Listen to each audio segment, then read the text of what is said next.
শ্ৰমিক হয় নিৰ্মাণ শ্ৰমিকও হব পাৰে কৰবাৰ ইলেক্ট্ৰিচিয়ানো হব পাৰে প্লাম্বাৰ হব পাৰে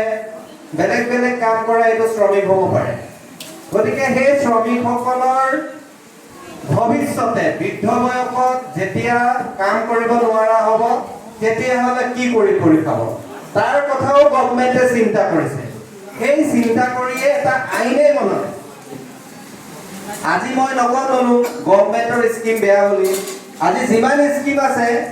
এই স্কিম বিলাক এটা সময়ত বন্ধ হৈ যোৱাৰ চান্স আছে এটো মই গভৰ্ণমেণ্ট হিচাপে কোৱা নাই দলুক মই এনে জ্ঞাত কৰিছো কাৰণ যেতিয়ালৈকে গভৰ্ণমেণ্ট থাকিব যেতিয়ালৈকে পইচা থাকিব তেতিয়ালৈকে এই স্কিম চলিব এইটো এটা আঁচনি এইটো বন্ধ হোৱাৰ চান্স আছে অৰুণোদয় হওক কিবা হওক যিয়ে হওক কিন্তু এতিয়া আমাৰ অসম চৰকাৰে যিটো আইন বনাইছে 1996 চনত অসম গৃহ আৰু অন্যান্য নিৰ্মাণ শ্ৰমিক কল্যাণ পৰিষদ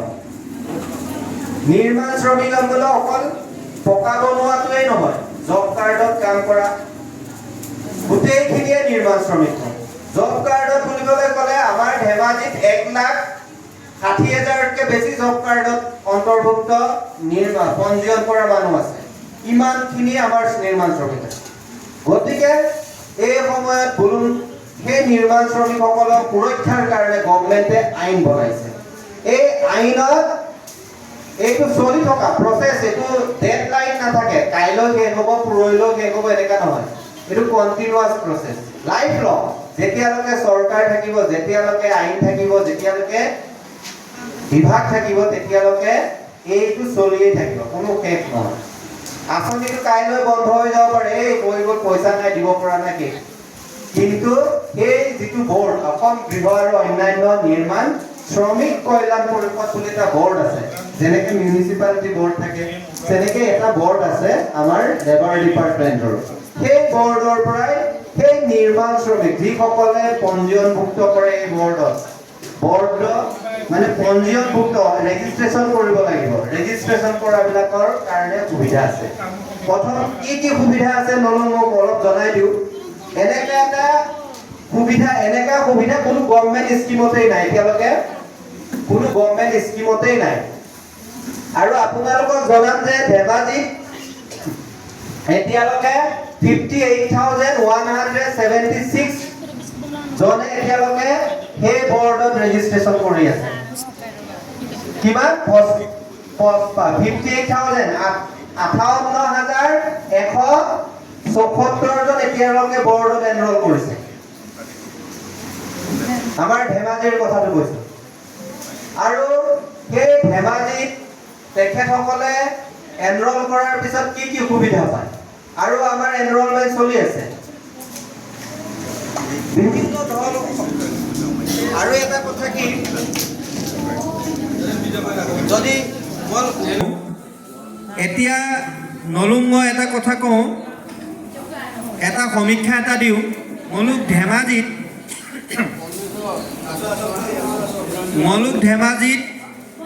এতিয়ালৈকে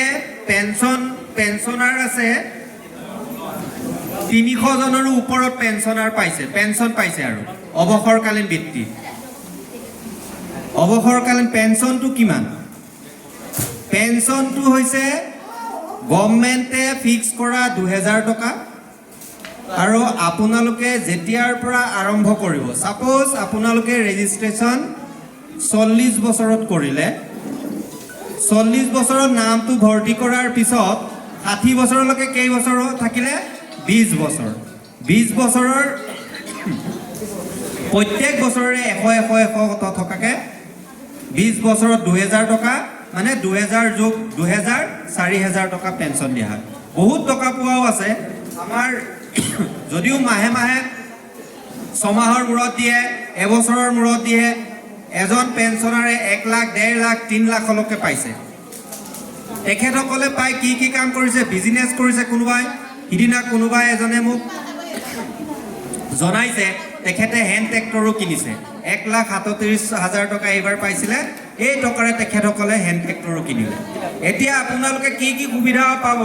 তাত পঞ্জীয়নভুক্ত হ'লে আপোনালোকক জনাই দিওঁ ডেথ বেনিফিট ডেথ দুই ধৰণে হ'ব পাৰে, মৃত্যু দুই ধৰণে হ'ব পাৰে। এক্সিডেণ্ট ডেথ, বেমাৰ আজাৰ হৈ পেলাই মৃত্যু হ'ব পাৰে। এক্সিডেণ্ট হৈ পেলাই যদি মৃত্যু হয় তেনেহ'লে 3 লাখ টকা এককালীন সাহাৰ্য, আৰু বেমাৰ আজাৰ নৰ্মেল ডেথ হৈ যদি মৃত্যু হয় তেতিয়াহ'লে 50,000 টকা এককালীন সাহাৰ্য, লগতে সকাম নিকাম ক্ৰিয়া কাম কৰিবৰ কাৰণে মলুক দহা কাজ কৰিবৰ কাৰণে 5,000 টকা এড কৰে, আৰু যিমান টকা জমা আছিলে সেনেকুৱা ঘূৰাই ৰাখে।